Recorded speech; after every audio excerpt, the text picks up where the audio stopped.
పైన నీవు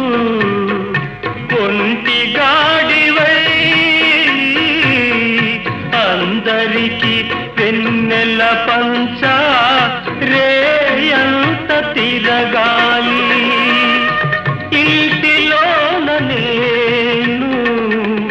ఒంటి గాడినై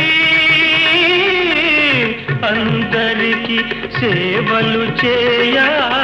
రేయి పవలు తిరగాలి లేరు మనకు బంధువులు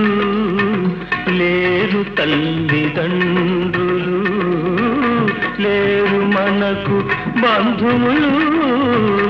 లేరు తల్లిదండ్రులు మనను చూసి అయ్యో పాపం